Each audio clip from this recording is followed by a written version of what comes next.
Hello வணக்கம். 97.1 sweet city. நீங்கள் கேட்டுட்டு இருக்கிறது ரேடியோ தென்றல். உங்கள் கூட பேசிட்டு இருக்கிறது உங்கள் ஆஜி செல்வா.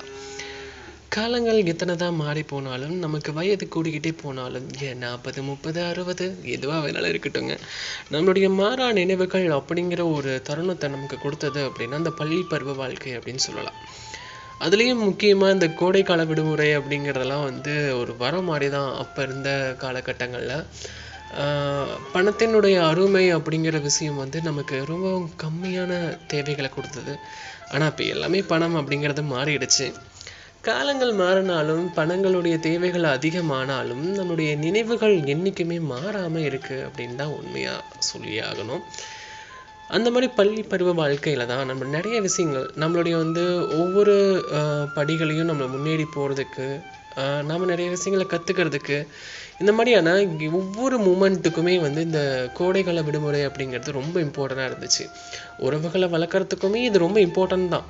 ஏன் அதை நான் சொல்கிறேன் அப்படின்னு பார்த்தீங்கன்னா, நம்ம லீவ் விடும்போது தான் நம்ம சித்தப்பா வீடு, பெரியப்பா வீடு, மாமா வீடு, அத்தை வீடு, இந்த மாதிரியான ஒரு சொந்த பந்தங்களோடு இருக்கக்கூடிய தருணங்களை அதிகப்படுத்தி கொடுத்துச்சு அப்படின்னு சொல்லலாம்.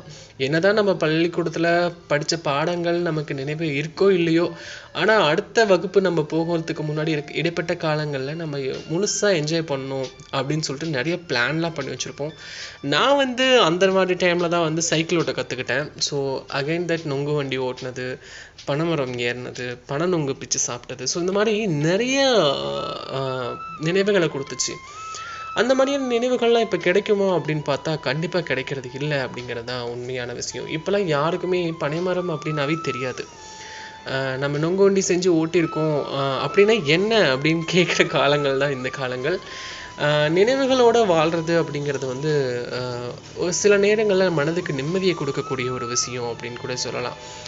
ஒருத்தருடைய லோன்லியான டைமில் பல விஷயங்களை நம்ம கூட ஷேர் பண்ணியிருக்கோம். நிறைய பேர்கிட்ட ஷேர் பண்ணணும் அப்படின்னு நினைக்கும் பொழுது நம்மக்கிட்ட நினைவுகள் இருந்தால் மட்டும்தான் அதை நம்ம ஷேர் பண்ண முடியும். சில பேர் எதுக்கு நான் ஷேர் பண்ணணும் அப்படின்னு இருப்பாங்க. பட் முக்கியமான கஷ்டங்களுக்கு நம்முடைய பாரத்தை குறைக்கிறதுக்கு ஷேர் பண்ணுறதுங்கிறது ரொம்ப ரொம்ப அவசியம் இல்லையா? ஸோ அந்த மாதிரியான நினைவுகள் எனக்கு அந்த மாதிரி பர்சனலாக சொல்லணும் அப்படின்னா, அந்த மாதிரி நினைவுகள் இன்னமும் என்னுடைய நெஞ்சத்தில் ஒரு இடம் இருக்குது அப்படிங்கிறது தான் உண்மையான விஷயம். இந்த மாதிரியான நினைவுகளை இப்போ நீங்கள் சிந்திச்சு பார்க்குறதுக்கு உங்களுக்கு ஒரு நல்ல வாய்ப்பாக இந்த நிகழ்ச்சி மூலியமாக இருக்கட்டும்னு நான் நினைக்கிறேன். கண்டிப்பாக உங்களுடைய பள்ளி பருவ வாழ்க்கையை நினச்சி பாருங்கள். அதில் நிறைய குட்டி குட்டி மூமெண்ட்ஸ் இருக்கும். எக்ஸ்பெஷலி இந்த கோடைக்கால விடுமுறை டைமில் நீங்கள் என்ன பண்ணீங்க, யார் யாருக்கெல்லாம் போனீங்க, எங்கே மூவிஸ்லாம் போயிருப்போம். இன்னும் சில விஷயங்கள் ஃபேமிலி கூட கொஞ்சம் ஹெல்ப் பண்ணுறதுக்காக விவசாயத்தில் ஈடுபட்டிருப்பாங்க. அந்த மாதிரி டைம் தான் நம்மளுடைய டிசிஷனை மாற்றுறதுக்கு ஒரு நல்ல வழியை, ஒரு நல்ல கேப்னஸை கொடுத்துருக்கு அப்படின்னு கூட சொல்லலாம். வாழ்க்கையில் ஓடிட்டே இருக்கும். இப்போவும் அதே தான். நீண்ட கால இடைவெளி அப்படிங்கிறது கண்டிப்பாக தேவைப்படக்கூடிய ஒரு விஷயந்தான். இடைவெளியில் நம்ம எப்படி நம்மளுடைய பாதையை மாற்றணும், எந்த மாதிரி கொண்டு போகணுங்கிற சிந்திக்கிறதுக்கும் அதை செயல்படுத்துறதுக்கும் கண்டிப்பாக ஒரு நல்ல தருணமாக தான் இருக்கும்னு நினைக்கிறேன். மீண்டும் அடுத்த நல்ல நிகழ்ச்சியில் அவங்க கூட பேசுகிறேன். நன்றி, வணக்கம்.